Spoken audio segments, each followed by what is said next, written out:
Parlez juste pour communiquer juste, épisode numéro 7, comment préparer votre prise de parole en public. C'est une question qui me revient assez souvent et c'est la raison pour laquelle je vais tenter d'y répondre maintenant. Bonjour et bienvenue. Parlez juste pour communiquer juste, le podcast pour vous aider à devenir performant dans vos prises de parole. Je suis Sylvain Durand, speaker, animateur ou maître de cérémonie et surtout coach en prise de parole. Le bonheur de pouvoir vous transmettre ma passion. Savoir prendre la parole, c'est inévitable et incontournable aujourd'hui. C'est pourquoi je vais, à travers ce podcast, vous partager mes expériences, mes outils pour maîtriser parfaitement l'art oratoire, être impactant, pour parler juste, pour communiquer juste. Comment préparer une prise de parole en public ? On ne devient pas un bon orateur du jour au lendemain. Cela demande un minimum d'entraînement, notamment lorsque la timidité est l'un de nos traits de caractère. L'éloquence est un exercice délicat, néanmoins essentiel dès lors qu'on est amené à encadrer une équipe par exemple. Pour manager, maîtriser l'art oratoire, c'est une qualité utile dans bien des circonstances. Animer une réunion, motiver ses équipes, asseoir son leadership, présenter un projet, une idée novatrice à ses supérieurs, etc. L'enjeu est de taille, imposer ses idées et sa personnalité via des prises de parole devant des interlocuteurs n'adhérant pas forcément d'emblée à vos positions, ce qui permet de construire un crédit personnel et d'asseoir un certain leadership auprès de vos collaborateurs. Tout le monde n'est pas forcément à l'aise dans ces moments-là. Pour communiquer efficacement, le discours en lui-même est important, mais les conférenciers le savent. La gestuelle, l'attitude, le ton employé sont autant d'éléments intrinsèques à une bonne communication orale. Ils concourent tout autant, sinon plus, à faire passer le message. Pour que le message passe vertébralement, il est primordial de travailler certains aspects de la prise de parole en public. On pourrait qualifier ces aspects de prérequis, bien avant le jour J, avant de les maîtriser parfaitement. Alors d'abord, pour présenter sa prise de parole en public, il faut développer la confiance en soi. Ça c'est sûr, c'est le b.a.-ba, le fondement d'une certaine aisance relationnelle et puis d'une manière plus générale d'une communication interpersonnelle épanouie. Pour être à l'aise avec les autres, il faut avant tout être à l'aise avec soi-même. Alors pour cela, il est nécessaire de savoir se détacher du regard des autres, de regagner sa propre confiance. Cela passe par un travail sur son affirmation de soi. Répétez vos points forts, les qualités sur lesquelles vous pouvez vous appuyer sans hésiter.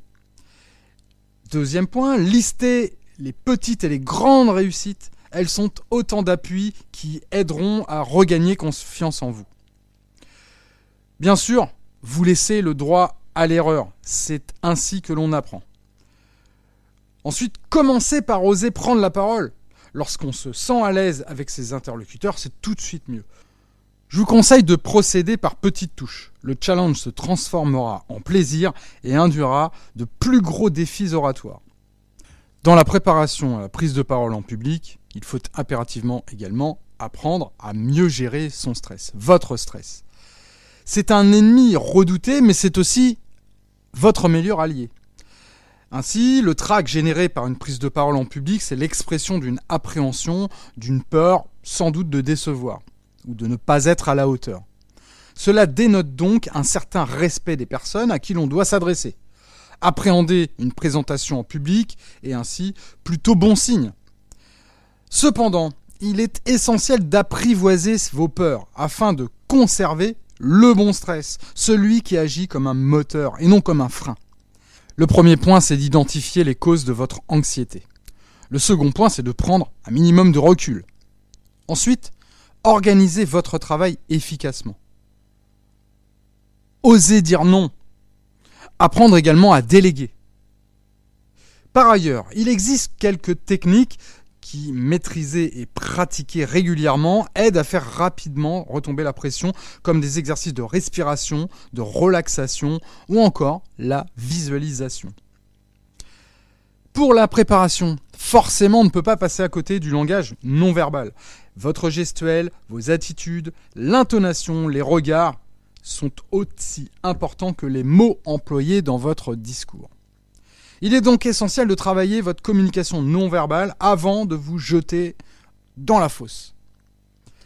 Alors, lors de votre intervention, il faut veiller d'abord à garder les 2 pieds bien ancrés au sol. Évitez de se reposer sur une seule jambe. Ça évoque inconsciemment aux interlocuteurs une certaine fragilité, un manque de confiance en vous et donc de crédibilité.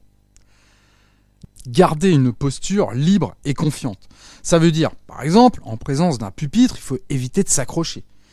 Et puis, bien sûr, rester donc droit, ancré au sol, c'est capital, et fier. Regardez l'ensemble de votre public. Oui, accrochez quelques regards sentis comme captés bienveillants. Ça, c'est hyper important. Vous repérez dans la salle. Forcément, il y a des bons regards. Et c'est sur cela qu'il faut s'appuyer. Mais balayez régulièrement l'assemblée du même regard. Il faut impérativement que chaque interlocuteur soit concerné. Et pour cela, rien de tel que le regard. Le regard dans les yeux, bien sûr, un regard sincère. Pensez à utiliser vos mains lorsque vous prenez la parole. Il est important de les utiliser pour illustrer vos propos, pour y mettre de la cohérence et puis pour garder toute l'attention du public également. Dans votre préparation, il faut aussi vous entraîner à parler clairement et suffisamment fort pour être entendu de tous. Et pour cela, rien de tel que de s'approprier le lieu de votre intervention. Faites en sorte que tout le monde vous entende parfaitement, du premier rang jusqu'au dernier. Une fois le non-verbal maîtrisé, il est temps de se pencher sur la communication verbale. Parfaire votre expression orale, la diction, le vocabulaire, les tournures de phrases. Alors ça commence par une excellente élocution. Faire pour cela quelques exercices afin de parfaire votre diction. Apprenez à poser votre voix et bannir absolument tous les mots parasites, les les donc, les alors, les voilà, etc. Apprivoisez les silences et en faire une véritable arme de persuasion. Utilisez un vocabulaire adapté à vos interlocuteurs. Parlez simplement. Utilisez des phrases, des formules simples. La simplicité, c'est ce qu'il y a de plus sûr pour que tout le monde puisse bien vous comprendre. Préférez des phrases plutôt courtes plutôt que des phrases à rallonge dont on perd rapidement le sens. Donnez du rythme et de la vie à votre intervention. Il faut aussi veiller à toucher vos interlocuteurs, tout simplement en jouant sur la carte émotionnelle. Être à l'écoute de votre public, attitude, regard, expression faciale, de manière à repérer le moindre signe de décrochage, de non-compréhension pour que vous puissiez rectifier le tir rapidement. Il s'agit enfin de structurer votre intervention.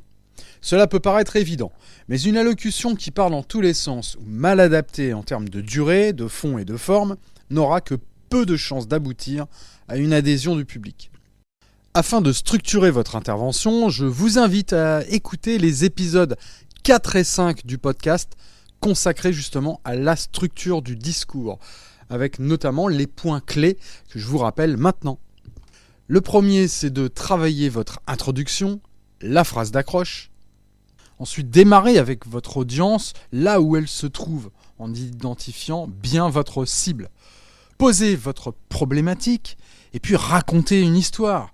Menez l'audience d'une étape à l'autre de votre voyage. Voilà, ce qu'on appelle le storytelling. Enrichir avec des exemples, des anecdotes, des chiffres pourquoi pas, et du concret.